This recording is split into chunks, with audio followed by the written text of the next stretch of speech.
Hello, America. More than 5 years ago, I started warning Americans about the unsustainable path that our government was leading us down under George W. Bush. Again, I told you 3 years ago, and every economic expert laughed me off. Everybody's still talking about signs of our recovery, but today history was made because the thing that would never ever happen took place. The S&P just lowered a U.S. outlook to negative. What does that mean? Well, it used to be stable because America was a stable country. If you go out and get your credit card and you're paying, let's say, 12% interest, and you start to look unstable, you look like you can't pay your bills. Do they raise or lower your interest rates? Does it make it easier or harder for you to get a loan? This is what happened to our country today that everyone has said to me for the last 3 years can never happen. I said it would happen when George Bush was in office. You could only see it coming because it's there. It's the way math is math. I remember having the discussion with you in 2007 about ethanol. 2007, I asked you, how is burning our food supply a good idea? I predicted at the time that we would be hated around the world because people would starve to death so we could have fuel for our cars. Again, I was a fearmonger.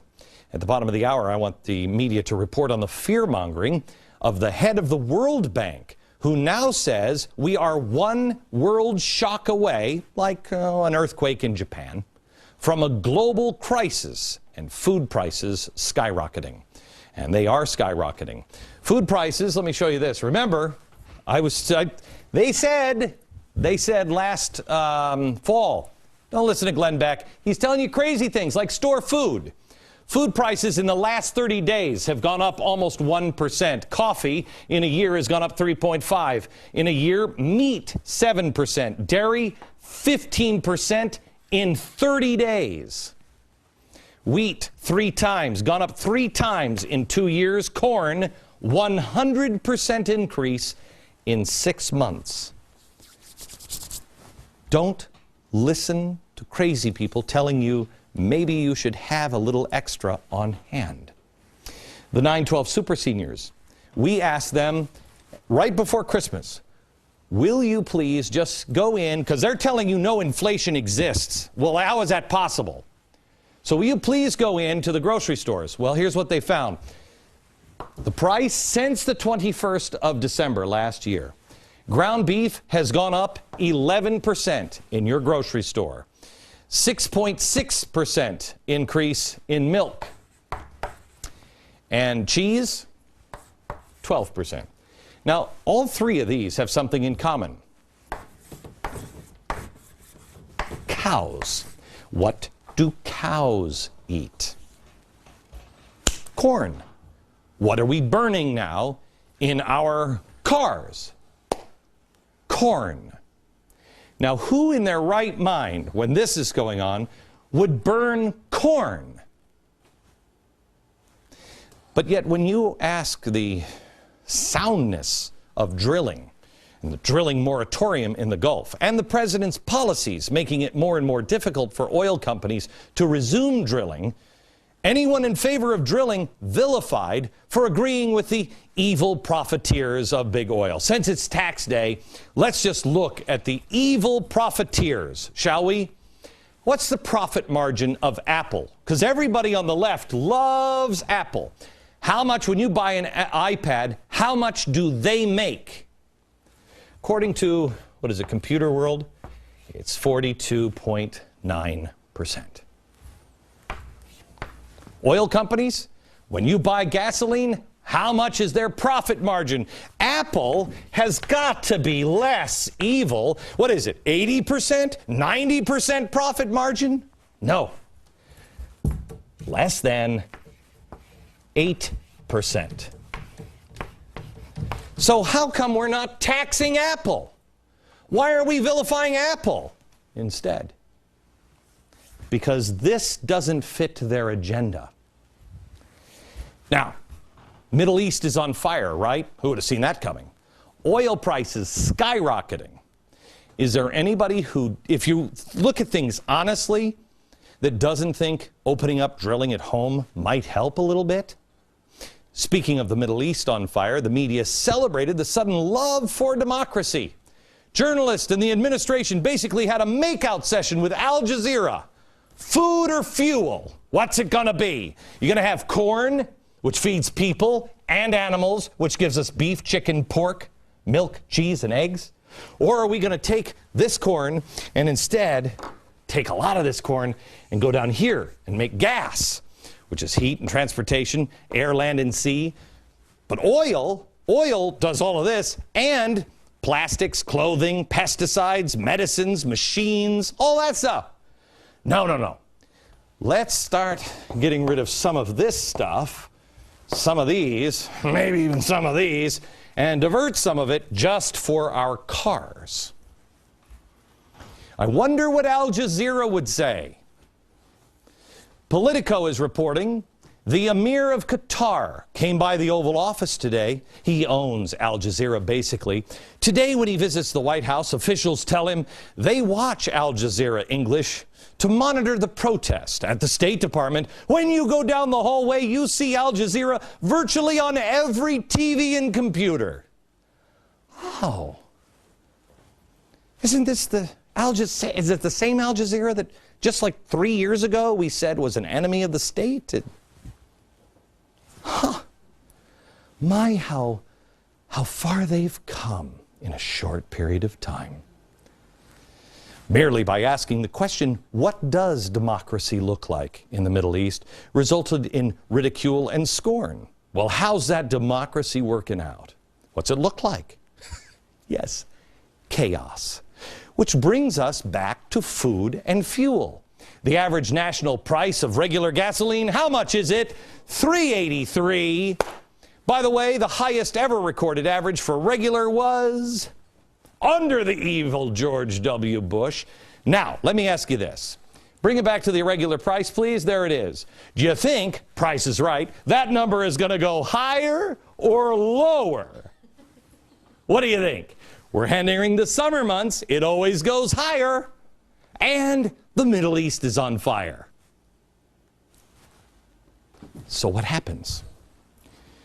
What happens to our food prices with the transportation and the heat? What happens to our food prices coupled with the fact that we're using more corn?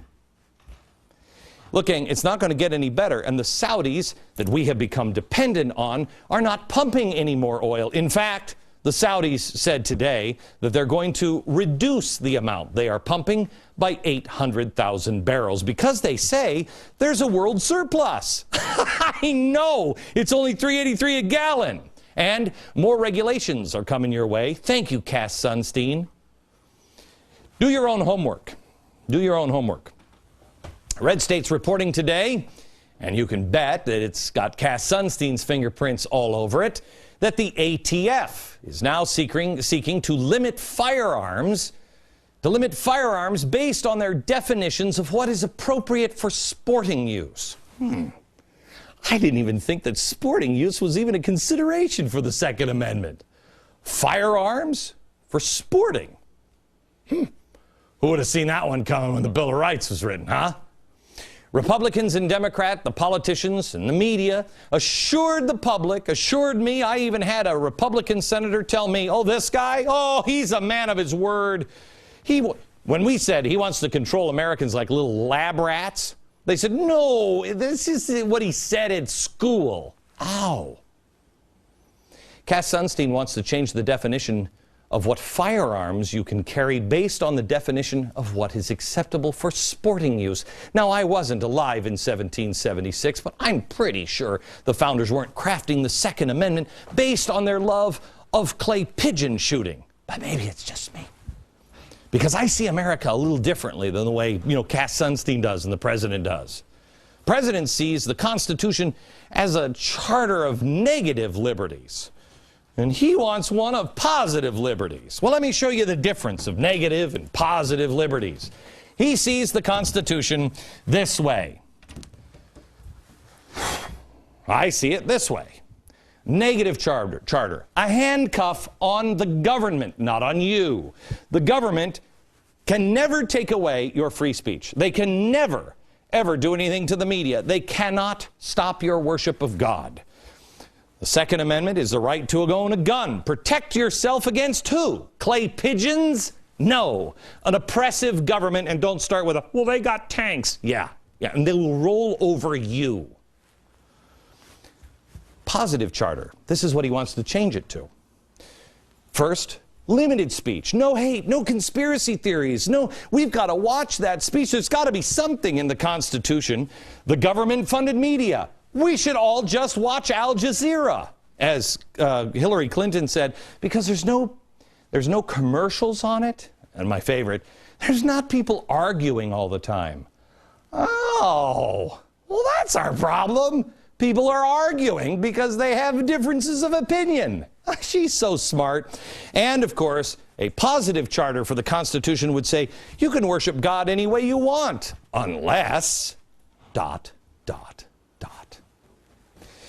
We've been lulled into a deep, deep sleep for a long time. Nancy Pelosi said last week, the Republicans have got to get control of their party. I love this, because we share values. Watch. My Republican friends, take back your party so that it doesn't matter so much who wins the election, because we have shared values about, again, the education of our children, the growth of our economy, how we defend our country, have security and civil liberties, how we respect our seniors. Okay, she said she didn't want an election. Elections shouldn't matter that much. That is weird, because that's what Edward Bernays said. Oh my gosh, and I think George Bernard Shaw said that as well. All the big progressives said, oh, the people can vote, but it shouldn't make that much of a difference. That's great. I don't know about you. We don't have shared values. If you see the Constitution as a positive charter, I don't have anything in common with you. I'm sorry. I see it this way. Now, we can still love each other, but Hillary Clinton will cry, because then there'll be people who are disagreeing on television, and then they'll have to break for a commercial. When Nancy Pelosi cried on television, she cried over rhetoric. You remember? I've seen this kind of stuff before, and it scares me. What she was talking about were the 1960s, the rhetoric of the left. It ended in horror shows, as it always does. Jim Jones drinking Kool-Aid. Remember that one? Oh, yeah, that worked out well. He was a communist. Did you know that? The shooting of Harvey Milk. Yeah. He was shot by a Democrat. Did you know that? So, yes, Nancy has seen it before. But if she's so sincere, well, where is she now? Where are the others that were so sincere about Gabrielle Giffords? Why aren't they talking about what happened this weekend? Well, I'll tell you why. Because the government and much of the media has the same. They have the shared values, you see. Where is NBC and CBS and CNN on the thugs all across the country just this weekend? It wasn't too long ago that none of us believed the things that we do now. I remember holding up this book on television. This is from the July 1st, 2009. People called me crazy. I said at the time, this book is about the coming insurrection, and it would happen in Europe. And it did, and the unrest continues there. I said that it would happen in the Middle East, and it did, and the unrest continues there. I said that it would happen in America, and it did, and the unrest is only getting started. Since we last met, 10 days ago? Here is what has happened. Leftists were out in protest over the weekend in Madison, Wisconsin. The AFL-CIO union thugs actually booed the playing of the national anthem. Here it is.